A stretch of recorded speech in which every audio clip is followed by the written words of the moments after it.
Hello, my name is Karen Anderson, and I'm one of the Australian members of Women Speakers Association.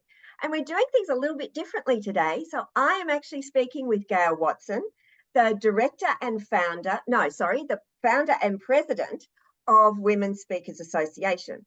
She's also one of the co-authors of Voices of the 21st Century, Women Empowered Through Passion and Purpose. So hello, Gail, how are you? Hello, Karen. And thanks for coming up with this idea to interview me. I really appreciate it. Oh, my pleasure. It kind of feels a bit weird, but exciting. I don't know how you're feeling. Yeah, it does, but this is good.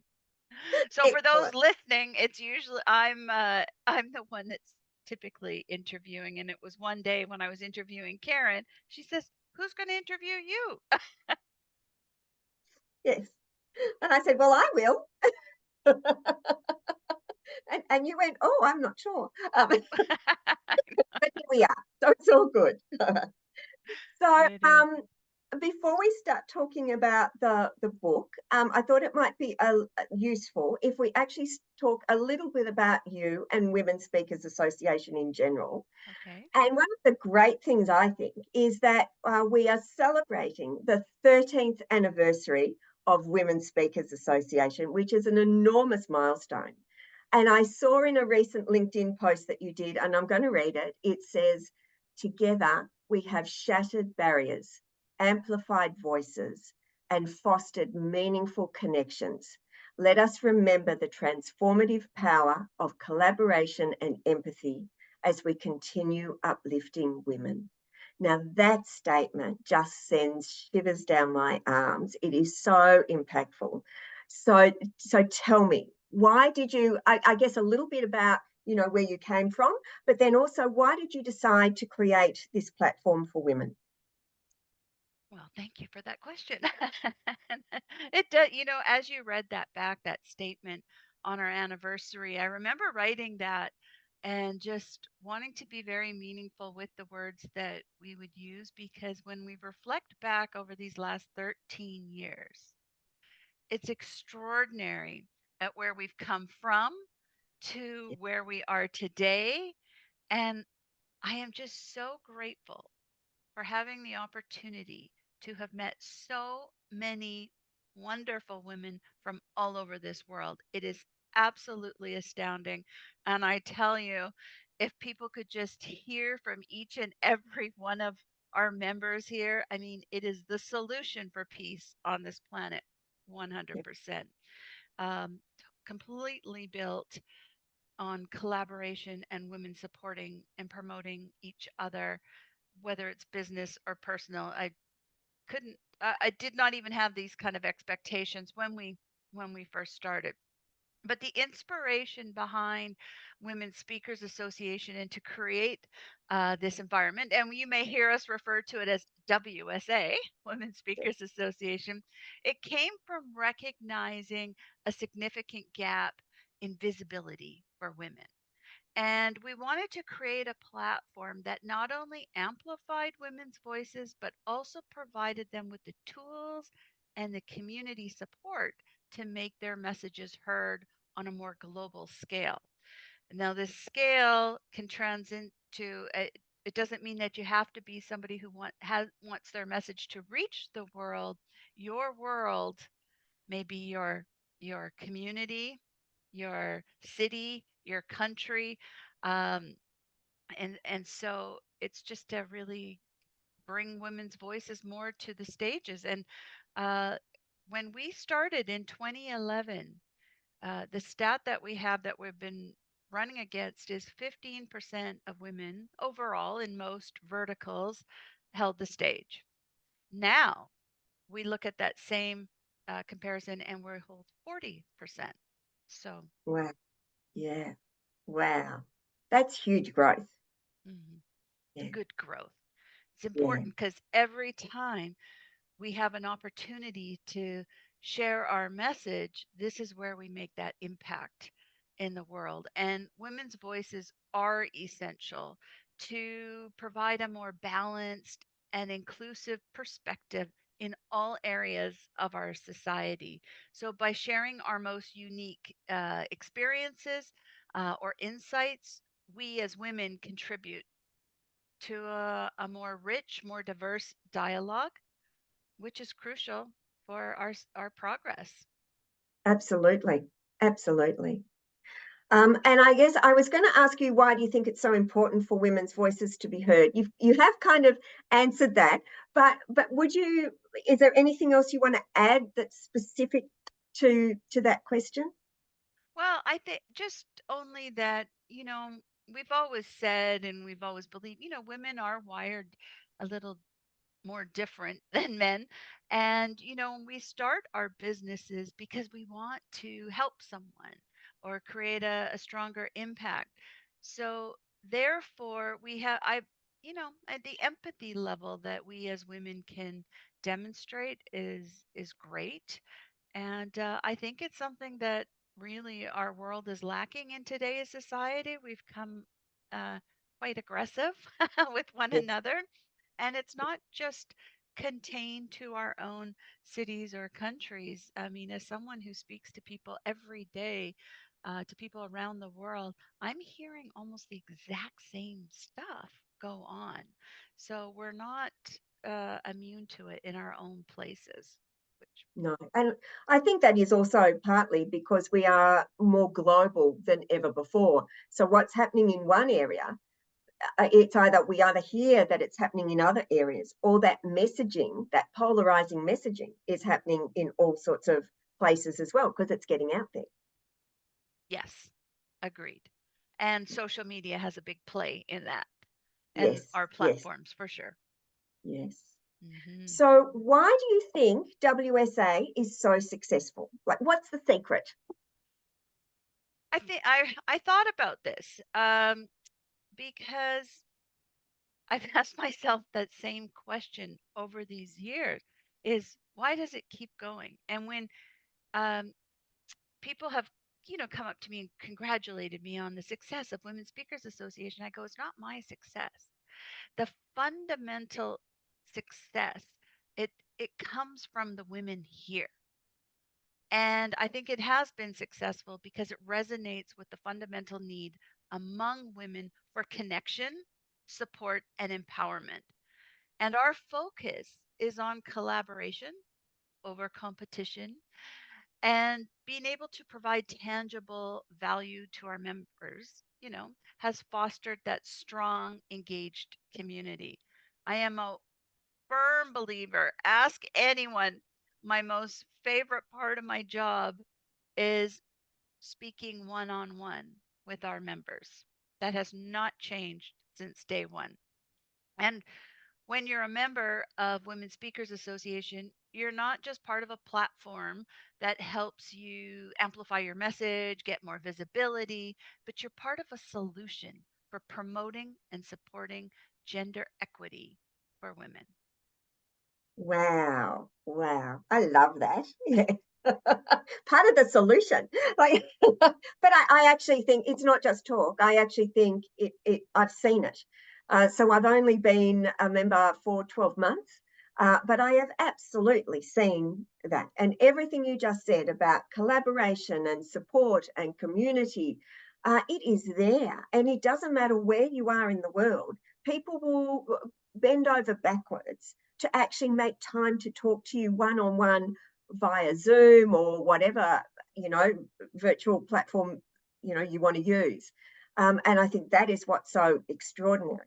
And I think the other thing that I find so extraordinary about Women Speakers Association is that you make yourself available to speak to any of your members, Mhm. regardless of their location.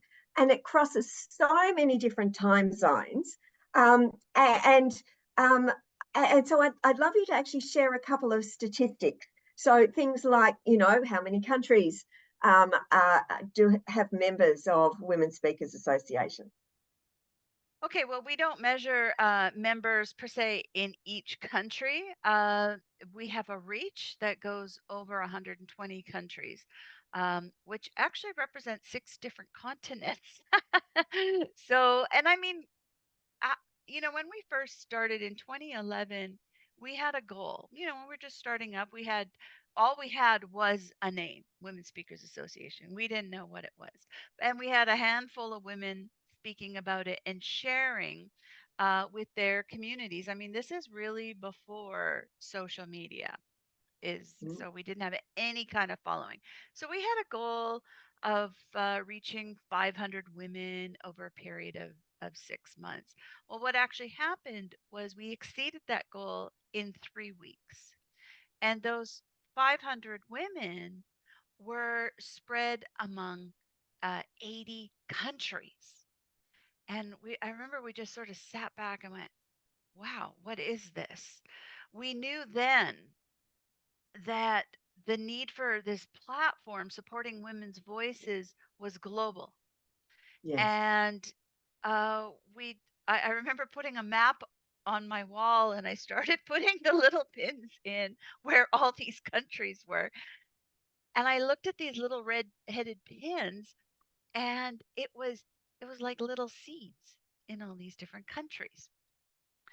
And those seeds have grown, some much faster than others, but these seeds start with one woman who wants something that will support women's voices, that wants to promote a woman's voices and her message.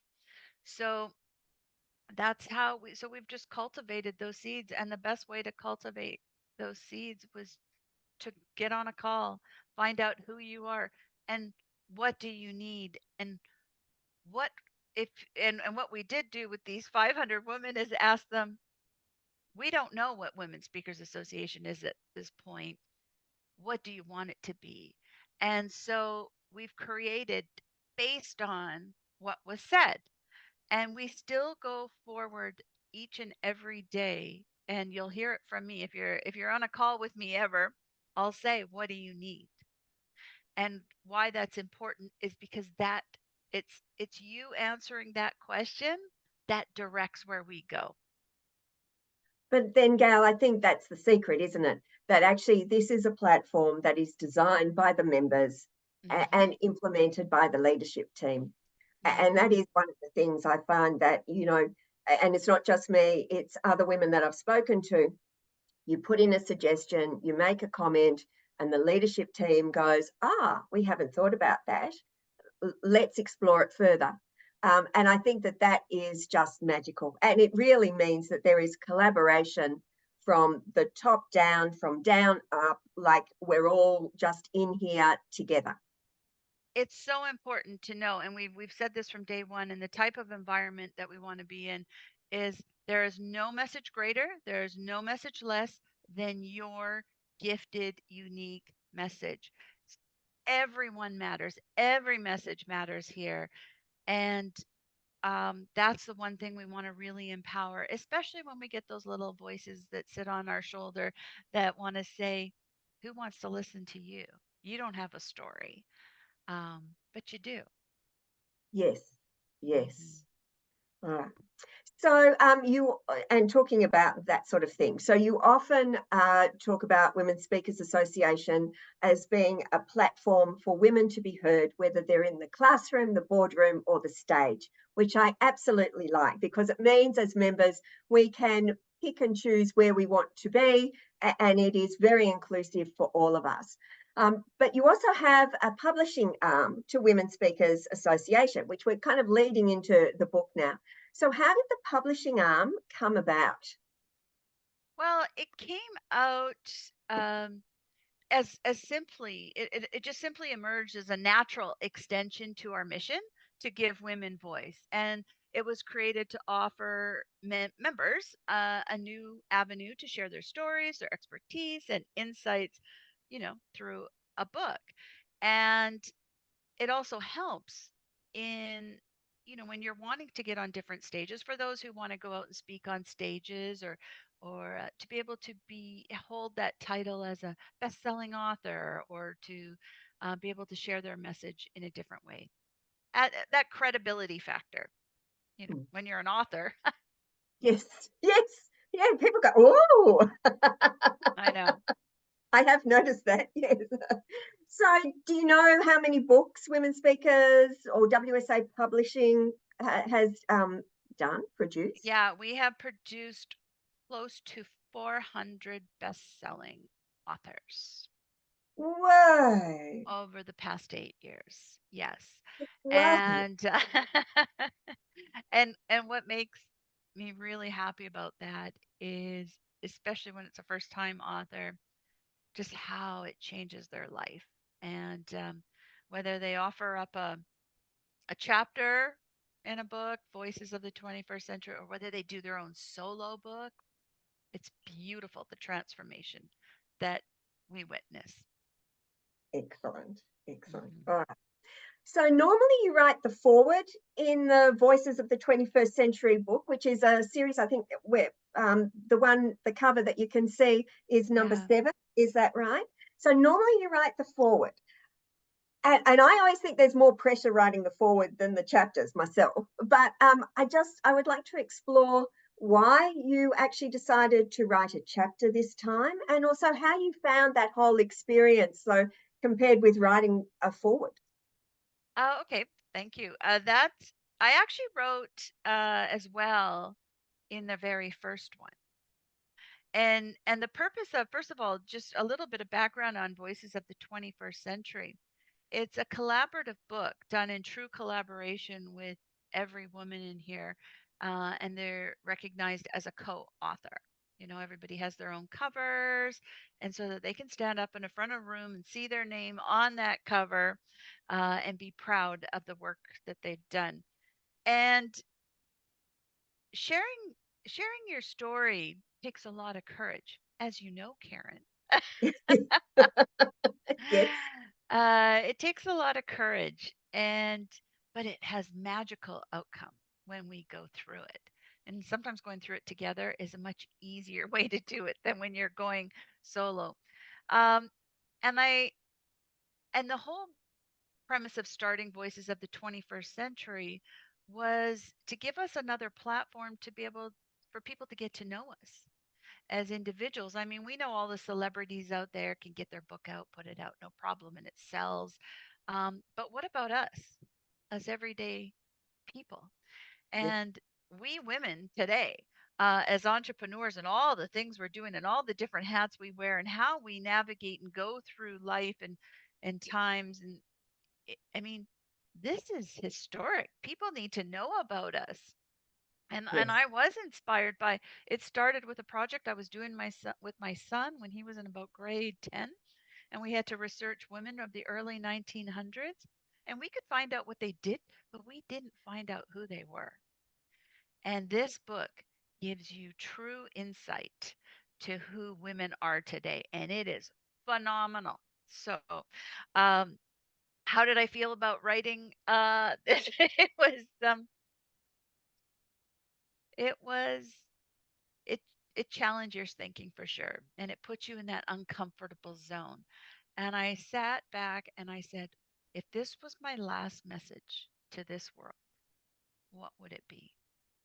And what came to me was something that my father, who I had shared a very close relationship with, he's my best friend, passed away in '09, but he used to always tell me, live and let live.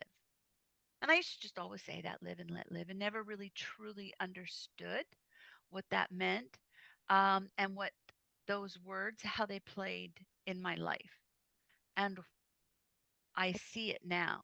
And that's what I wanted to put down in my chapter, was so that it's a true personal insight that you can see, and learn about me, and what's behind me in who I am today, and why I am the way I am today. I mean, it's a beautifully written chapter. It really is. And when you read it, you can feel all the love and tenderness and respect of someone that had a really close relationship with their dad. And I know I could really relate to it because I was also very close to my late father. And I think it's a chapter that will resonate with anyone that has a strong relationship with a parent or a parental figure in their lives. But more than that, when I read that chapter, it really helped to consolidate in my mind what makes Women's Speakers Association so very different to all the other women's organisations that I have explored as part of running my own business. And so can you tell me, what do you think your father's, or how do you think your father's insights have influenced WSA? Absolutely. It's influenced us, or Women Speakers Association, uh, to the core values. It reflects the core values. And when I hear of live and let live as a statement, it's come from many people and you hear it along the way. But from my perspective as a girl growing up, my father had fought in World War II, went through the Great Depression, immigrated to a new country, and had a lot of experience in things that I see today. I mean, we see an angry world today, right? We see a lot of judgment. We see a lot of pushback against immigration. I mean, we just see a lot of not very cool stuff going on. Yeah, And live and let live to me, and I've just said it, and I've sometimes come to some real frustration when you just leave it alone. Live. Let us live, live, you live, and let me live. And let's live in peace. And let's scrap the judgment. That's what it really says to me. Live and let live is you live your way, I'll live my way. I don't have the right to judge you, put you down, or anything, and vice versa. And could we come from a place of acceptance? And when I say those words, or if I feel myself getting judgy, right? Because it yep. you can get angry, I say those words to myself in my head. Just live and let live. Respect. Hear somebody else's opinion. It might just change your mind. Who knows? But I don't know. I think we can go about this life in a more peaceful way if we just let live, live and let live. And is that the message you'd like people to take from your chapter? Yes. And I hope that, if you're reading that chapter, to be inspired to embrace your own unique path, Mhm. recognize your own inner strength, and understand that your voice can create a wave of positive change. Lovely. All right. So, how do people get a copy of this marvelous book? Well, of course, you can reach out to any individual author. You can go to voicesofthe21stcenturybook.com. You can meet all the authors, contact them directly, or you can go to Amazon and pick up a copy of your book in an e-version book or in a hard copy. Excellent. And I have read the whole book. And what I, some of the authors I had got to meet as part of the process because I'm one of the co-authors. But when I read the chapters, whether I've met them or not, some of them just so resonate with me. Others, they're like, oh my goodness, like you've gone through that. What strength it takes. And so often it's like, I want to actually reach out to you and have like a conversation because I am so in awe of what they have done, what they have gone through, the insights that they have come across, and their willingness to share it. And many of the chapters are so full of genuine emotion. They've just pulled away the curtain, and it's like, here I am, and I hope this helps you. And I don't think I've ever come across a book like the Voices of the 21st Century series that actually does that. And I found it was a real page turner. Like, the chapters are just 3 pages each, so you can put the book up and down, whenever you want. But I was like, oh no, I want to read another chapter and another chapter and another chapter. So I really strongly recommend that people buy the book, buy it for friends, They are women's stories, but gee, if you're a man and you would like to understand women a little bit more, or you have, you know, young adult male children, and you want to help build that empathy and understanding about women, I think this is the book to get. So that's enough about me talking, Gail. I'd like to ask you, do you have any final thoughts about WSA or the book or life in general? My final thoughts, I guess, would revolve around the gratitude for this incredible community that we've all built together, right? And Women Speakers Association is more than an organization, as I mentioned earlier. It's a movement, and it is a true movement that empowers women to step into their power and make a difference in this world. And as for life in general, I believe in living with purpose, embracing opportunities, a go for it attitude, and always striving to lift others up as we climb.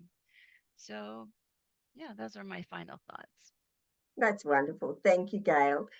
Thank you for sharing the story of WSA with us, and also as your journey as a contributing author of Voices of the 21st Century, Women Empowered Through Passion and Purpose. You can buy the book on an ebook version on Amazon, or you can go to, what was the website again? Voices of the 21st Century. Voices of the 21st Century book.com. And you can see all the books, meet all the women from all over the world. You could click on each tab and see the different books. It's really remarkable. It is actually. I've been on that website. It is, yeah. Well, thank you very much, Gail. It's been an absolute delight and an honour to speak to you today. So thank you. And thank you, Karen.